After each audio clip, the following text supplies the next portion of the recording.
Mapagpalang araw po sa inyong lahat. Tawagin niyo na lang ako sa pangalang Rhea. 38 anyos ang edad sa kasalukuyan at nagtatrabaho ngayon bilang isang OFW sa Taiwan. Gusto ko lamang ibahagi sa inyong channel ang pinakamalaking pagkakamaling nagawa ko na siya ring nagpabago ng pananaw ko sa buhay. 2 taon pa lang ang nakararaan. Kaya't sariwang-sariwa pa rin sa aking alaala ang lahat. 3 taon akong nagtrabaho sa ibang bansa bago ko naisipang umuwi ng Pilipinas upang magsimula kaming dalawa ni Mrs. ng negosyo. Si Maribel, ang aking may bahay. Matanda lamang ako sa kanya ng 2 taon. Maganda si Mrs. Maputi at sexy pa rin tingnan sa kabila ng edad nito. 2023. Noong nag-umpisa akong maglaro ng online casino games. Minsan ko na kasing nakita iyon habang nanunood ng isang funny video sa aking account. Maliban doon, bukang bibig din ito ng mga kumpari ko nang minsan kaming nagkitang magkakaibigan. Sabi nila, nanalo sila, kaya libre, hindi lang ang merienda, kung hindi maging ang alak at pulutan. Sa kagustuhan kong manalo, gumawa ako ng account at sumubok na rin. Hindi ko sinabi sa asawa ko ang bago kong libangan, dahil alam kong sermon lamang ang aabutin ko, kung kaya't balak kong sorpresahin na lamang siya kapag bigla akong naka-jackpot ng malaking halaga. Hindi malaki ang pinasok kong pera sa umpisa dahil ayokong mapansin ni Mrs. na malaki ang binawas ko sa savings naming dalawa. Kumbaga, sinadya kong kapresyo lamang yun ng bagong gulong para sa sasakyan namin na kung tutuusin ay marami na ring sakit dahil second hand na rin naman nung binili namin. Wow! Ice cream? Pizza? Thank you, Papa. Masayang sabi ng anak kong si Clarissa nang makita ang pagkaing naghihintay sa pag-uwi nito. Saglit kaming nagkatitigan ni Mrs. kung kaya't sinalubong ko ito agad para tulungan sa mga pinamili niyang groceries. Hindi man siya nagsasalita, ngunit alam kong nagtataka to kung bakit abot tenga ang ngiti ko at kung saan ang galing ang pinambili ko ng mga pagkain gayong last week lamang ay namomroblema ako sa gulong ng sasakyan namin. May good news ba, mahal? Tanong niya matapos makaakyat ng anak namin sa taas para makapagbihis. Ngumiti lamang ako sa kanya, tsaka inabot ang tasang naglalaman ng ice cream. Wala naman, mahal, kain ka na. Favorite mo pa naman tong flavor buko salad. Ngumiti lamang siya sa akin at tinanggap ang inaalok ko sa kanya. Hayaan mo, at masusundo ko na ulit kayong dalawa bukas. Hindi na kayo mahihirapang mag-commute. Malaki ang discount ng gulong na nabili ko kanina, kaya naisipan kong bumili ng merienda. Wala siyang naging reklamo sa sinabi ko. Sabihin man kasing wala akong trabaho sa ngayon, pera din naman mula sa pagiging OFW ko ang ginagamit namin na dinadagdagan lamang nito mula sa sahod niya bilang isang leasing officer. Ngunit lingid sa kaalaman ko na ang araw na yun na pala ang umpisa ng walang katapusang mga kasinungalingan ko sa aking pamilya. Matapos kong manalo sa pangalawang beses, ay nahikayat akong subukan lalo ang aking swerte. Unang talo ko noon ay 20,000. Hanggang palaki na ng palaki. Binawi na rin ito ang panalong nakuha ko. Kulang pa nga. Sa kagustuhan kong makabawi, sinubukan kong mas taasan ang taya, pero hindi pa rin ako sinuwerte. Nanalo naman minsan, pero hindi pa rin sapat dahil mas malaki ang naipatalo ko noong umpisa. Nanatiling ganoon ang ikot ng laro ko. Kahit sinubukan kong magpahinga at sumubok ulit kinabukasan. Akala ko kasi babalik pa ang swerte ko. Pero kabaliktaran pala. Hanggang sa hindi ko namalayang 10,000 na lang ang naiwan sa saving account naming mag-asawa. Mahal, may problema ba? Naririnig ko si Mrs. Pero para akong nawala ng boses na sumagot sa kanya. Dapat ay oras naming pamilya ang araw na ito dahil wala siyang pasok sa trabaho tuwing linggo. Pero mas pinili kong magmukmok sa bahay kaysa samahan silang magsimba kanina. Habang kumakain kaming tatlo kanina, hindi na rin mapagkakaila na maging anggan ako sa pagkain ay wala na. Wala kasing ibang laman ang isip ko kung hindi ang perang na ipatalo ko at kung ano ang dapat kong gawin. Ngayong depressed na ako sa nangyari. Nung nakaraan ang sigla-sigla mo, tapos ngayon hindi ka nagsasalita. May problema ba, mahal? Hindi ko na mabilang kung ilang beses niya akong kinumusta ngayong araw. May lungkot ang mga matang tumingin ako kay Mrs. Tsaka napabuntong hininga. Wala naman, mahal. Naisip ko lang kasi kung mas mabuting mag-apply na lang ulit ako ng trabaho sa Saudi. Gusto mo na namang mag-abroad? Akala ko ba gusto mong mag-umpisa ng negosyo? Nagtataka niyang sambit. Hindi ko masabi sa kanya ang totoong pinagmumulan ng desisyon ko, kung kaya't idinaan ko na lamang to sa anak namin. Nasa elementarya pa lang ang anak natin. Bata pa naman ako. Bakit hindi natin sulitin ang panahon? Sabi ko. Yan lang ba talagang dahilan? Kakaibang kaba ang daramdaman ko sa naging tanong ni Mrs. Totoo ngang malakas ang kutob ng mga babae, kaya ang hirap magsinungaling sa kanila. Siyempre, gusto ko mabigyan kayo ng magandang buhay. Hindi pa sapat ang 3 years na tinagal ko dun, mahal. Siya naman itong napahugot ng malalim na hininga sa harapan ko. Hindi pa ba sapat ang ipon natin para sa negosyong gusto mong umpisahan? Tuluyang namawi sa ang mga kamay at paa ko dahil sa naging tanong ni Mrs. Hindi ako makatingin ng diretso sa kanya, lalo na ang makagawa ng panibagong rason kung paano malulusutan ang usapan naming dalawa. Pwede na, pero mas mabuti na ang may nakatabi tayong pera na magagamit pag emergency. Alam mo namang walang kasiguraduhan ng negosyo, mahal. Napabuga ito ng hininga. Kung sa bagay, daig mo pa ang nagsusugal kapag hindi mo pinag-aralan ng mabuti ang negosyong papasukin mo. Sabi niya. Sugal? Bahagya akong napapikit tsaka pinakiramdaman ang namumuong pawis sa aking sentido. Saglit lang, mahal. Adjust ko lang ang aircon, parang medyo mainit yata. Habang hinahanap ang remote, isa-isang pumapasok sa isipan ko ang mga bagay na nagmula o magmula sa araw na to ay magiging pasanin ng aking asawa.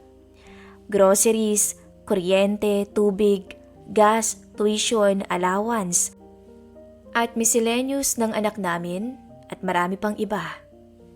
Hindi ko tuloy napigilan ang huwag mapahilamos sa aking muka habang nakatitig sa kanya. Kailangan kong gumawa ng paraan para mabawi ang perang nawala sa amin. Ilang araw din akong tulala habang nag-iisip ng maaaring solusyon sa problemang kinakaharap ko. Hanggang isang araw ay nakatanggap ako ng mensahe galing sa dati naming kaklase ni Mrs. Hello, pare. Long time no see, kumusta? Okay naman, pare. Malaki ng inaanak mo at going strong pa rin naman kaming dalawa ni Mrs. Mabuti naman kung ganun. Hinintay ko ang kasunod niyang sasabihin, ngunit nanatiling typing ang nasa screen. Siya nga pala, nasa US ka pa rin ba ngayon? Nangangamoy green bills ka na talaga, pare ah. Ilang minuto din bago ako nakatanggap ng tugon mula sa kanya. Nasa bakasyon ako ngayon. Kararating ko lang ng Pilipinas kahapon. Hindi pa man ako nakakapagtipa ng sagot sa kanya ay may dumating na ulit na reply. Marami akong dalang pasalubong para sa inaanak ko. Dadaan na lang ako dyan sa susunod na mga araw.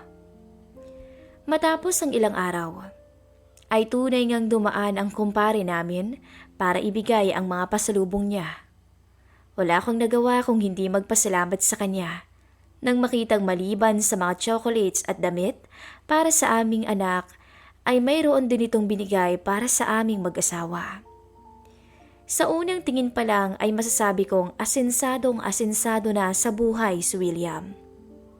Hindi na siya ang kaklase naming binubuli ng karamihan noon dahil talino lang daw ang mayroon, pero butas naman ang suot na salawal. Oo, nagmula siya sa isang mahirap na pamilya. At sa tingin ko'y iyon din ang nag-udyok sa kanyang magsumikap hanggang sa marating nito ang kinaroroonan niya ngayon. Habang magkakausap kami, ay masasabi kong nanatili pa rin ang kabutihan sa puso ni William. Isang bagay na ayoko sanang samantalahin pero wala akong ibang pagpipilian. Pare, may importante sana akong sasabihin sa'yo eh. Mahina akong sambit nang makasiguradong abala na ang asawa ko sa paghahanda ng tanghalian.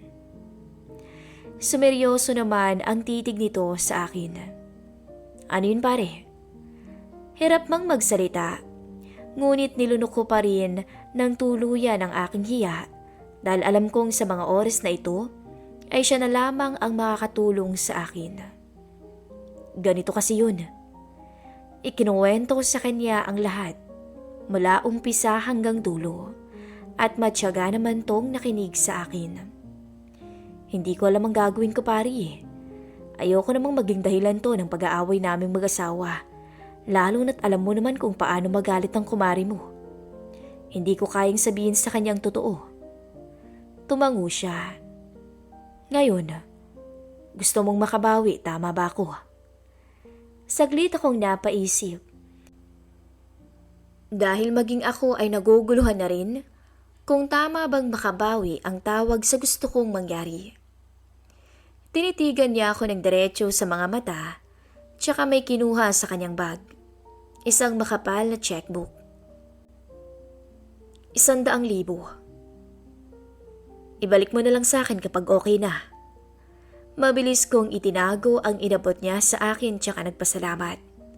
Ibabalik ko to ng buo at walang bawas pare. Kilala mo naman ako simula pa nung nasa college tayo. May isa akong salita. Sadyang nagipit lang talaga ako ngayon. Hindi na nito nagawa pang sumagot sa akin nang mapansin naming papalapit na si Mrs. Wow, mukhang masarap yung niluto mo Maria. Anito habang nakatingin sa aking asawa. Mapapansin ang kislap sa mga mata ni kumpare habang nakatitig sa misis ko. Maingat namang nilapag ni Mrs. ang niluto nitong adobong manok tsaka kinumpleto ang iba pang kailangan sa aming hapagkainan. Napakaswerte mo talaga Ray. Araw-araw mong natitikman ang specialty ni Maribel. Napangiti na lamang ako sa sinabi nito. Dahil totoo namang napakaswerte ko sa aking asawa.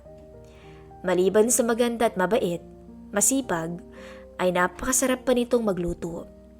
Kaya nga nagpapasalamat akong ako ang pinili niya sa dinami-dami ng mga manliligaw nito nung nasa kolehiyo pa lang kami. Buong akala ko ng mga oras na yun ay magagamit ko na sa tama ang perang pinahiram sa akin ni William. Pero daig ko pa ang pinaglaruan ng tadhana. Sabi daw ng doktor, mabuti na lang at naagapan ang mga mata ni Mama. Kung hindi, ay siguradong mabubulag siya. Dahil sa glaucoma na mas pinalalapan ang mataas na sugar level niya. Nangihina man ng konti pero pinilit ko ang sarili kong makasagot. Mabutit na agapan.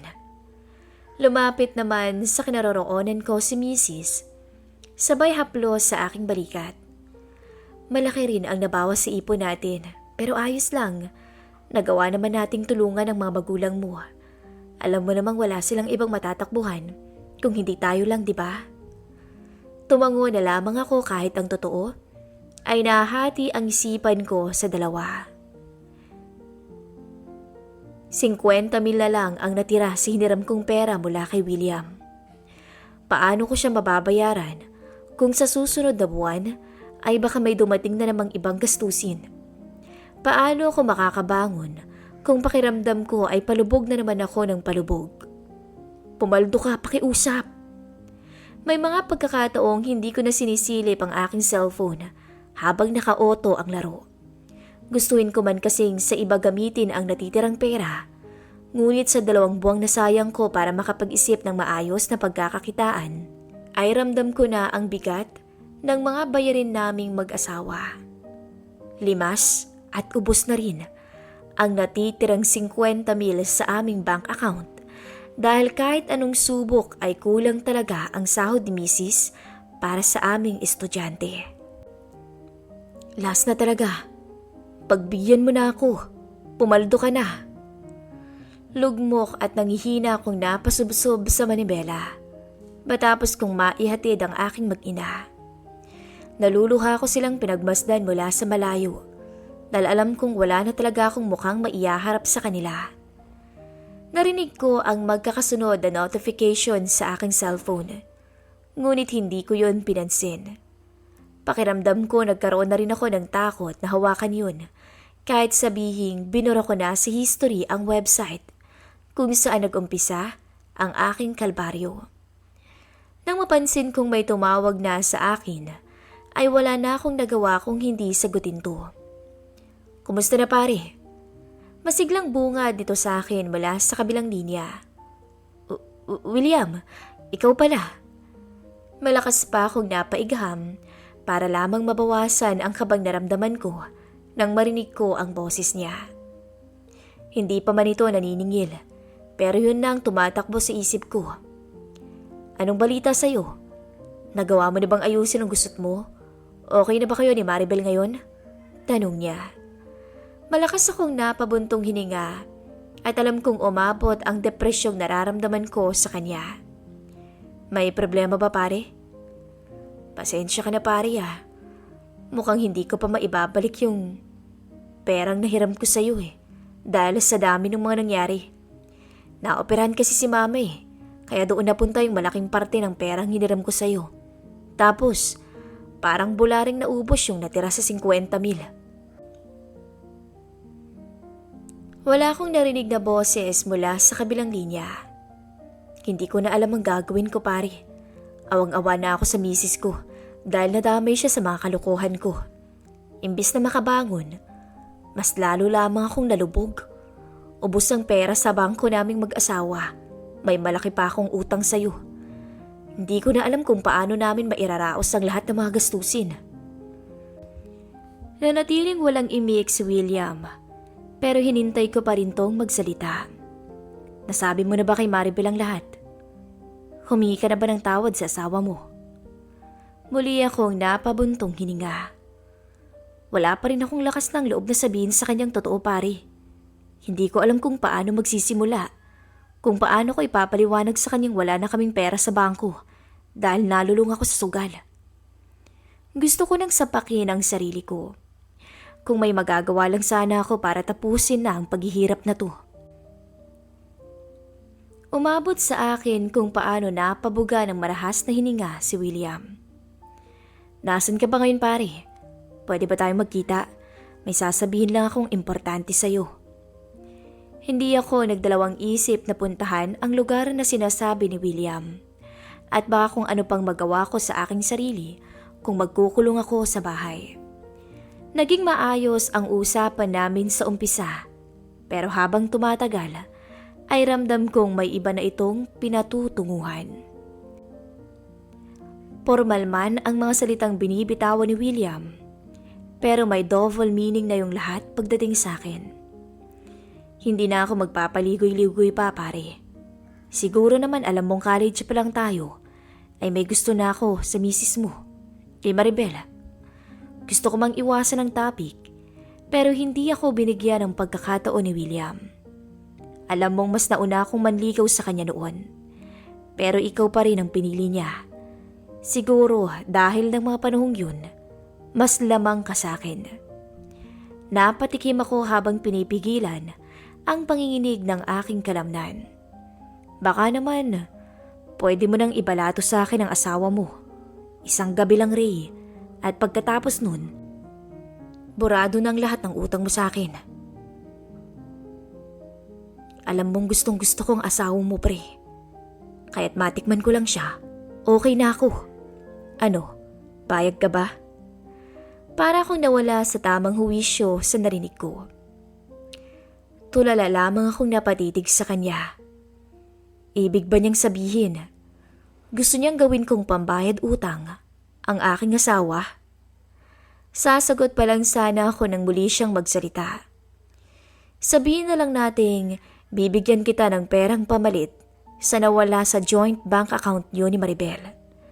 Hindi kasing laki, pero sapat na para makapag-umpisa ka ulit. Akong bahala sa'yo. Basta ipangako mo lang sa akin na hindi mo sa sugal gagamitin ang pera at aalagaan mo ang asawa mo pagkatapos. Bagya akong napapikit habang tinitimbang ang mga sinabi ni William. Desperado na akong maitama ang mga pagkakamali ko, kahit sabihing maling paraan din ang gagamitin ko para maitama ang lahat. Kailan bang balik mo ng US? Tanong ko. May kahulugan siyang ngumiti. 3 days from now. Mahigpit kong naitikom ang labi ko. Gagawan ko ng paraan. Pero pwede ba akong humingi ng pabor sa'yo? Hindi dapat malaman ng misis ko na ikaw ang kasiping niya. Dahil oras na mangyari yun, mawawalan ng silbi ang usapan natin ngayon. Tumango siya. Makakaasa ka, Ray. Paulit-ulit akong humingi ng tawad sa aking asawa. Habang tinitignan ko tong nakahiga sa kama. 3 araw ang nakalipas. Wala akong nagawa kung hindi humingi ng tulong kay William. Nagkunwari kaming may konti siyang despedida ng gabing yun. Sa pamamagitan ng alak at kaunting pampatulog, ay nagawa ko ang pinakamalaking kasalanan ko sa aking asawa. Noong umpisa, ay nasikmura ko pang manatili sa kwarto naming mag-asawa habang hinahalikan siya ni William. Pero nang marinig ko ang boses ng aking misis at mahina nitong tinawag ang aking pangalan at nasundan pa ng mahabang ingay, ay nagmamadali na akong umalis. Diyos ko, ano ba naman tong pinasok ko? Hindi ko man nakikita ang ginagawa nilang dalawa, pero naririnig ko naman, kaya't para na akong mababaliw sa kakaisip. Gusto kong pigilan ang ginagawa ni William sa aking asawa, pero sa pamamagitan ng alak, ay tuluyan kong pinatay ang konsensya ko sa pag-aakalang pagkatapos nito ay babalik na sa normal ang buhay naming lahat. Pero mali ang naging akala ko. Dahil magiging daan pala iyon para tuluyang gumuho ang mundo ko. Pa, bakit po kayo nandito? Nasaan si Mama? Para akong nakakita ng multo nang marinig ko ang boses ng anak namin sa aking likuran. Nilingon ko siya. Kahit bahagya pang nanginginig ang mga kamay ko sa pinaghalong kaba at galit para sa aking sarili. Pigilan ko man, pero tuluyan akong tinalo ng aking konsensya. Wala akong nagawa kundi tawagin ang anak ko, papalapit sa akin, na mabilis niya namang sinunod. Sorry anak ah. Tuluyang tumulo ang mga luha sa aking mata habang yakap-yakap ko ito. Patawarin mo ang papa mo. Patawarin ninyo ako ng mama mo. Ang laki ng kasalanan ko sa inyong dalawa. Alam kong hindi niya pa naiintindihan ang mga sinasabi ko, pero paulit-ulit pa rin akong humingi ng tawad sa kanya. Natakot lang ako anak. Natakot akong baka iwan niyo ako ng mama mo kapag nalaman niyong totoo. Kaya patawarin niyo ako. Patawad. Mula sa kinaroroonan naming dalawa, ay nakita kong lumabas ng may makahulugang ngiti si William sa kwarto naming mag-asawa. Ninong, ano hong ginagawa niyo dyan? Napatingin sa akin ang aking anak. Muli ay sinubukan kong kumalma, pero mas lalo lamang akong nanlumo nang sumenya sa akin sa kumpare at saka may nilapag na sobre sa ibabaw ng kabinet na alam kong naglalaman ng malaking halaga. Parang bangungot ang lahat ng mga nangyari sa buhay ko noon. Naaalala ko pa rin ang lahat-lahat magpasa hanggang ngayon. Ang akala kong simpleng libangan ay naging adiksyon na sumira sa buhay na matagal kong pinangarap. Sabihin man nating madaling kitain ng pera sa pagdaan ng panahon, ngunit saksi ako sa depresyong hatid kung sa maling paraan to mawawala.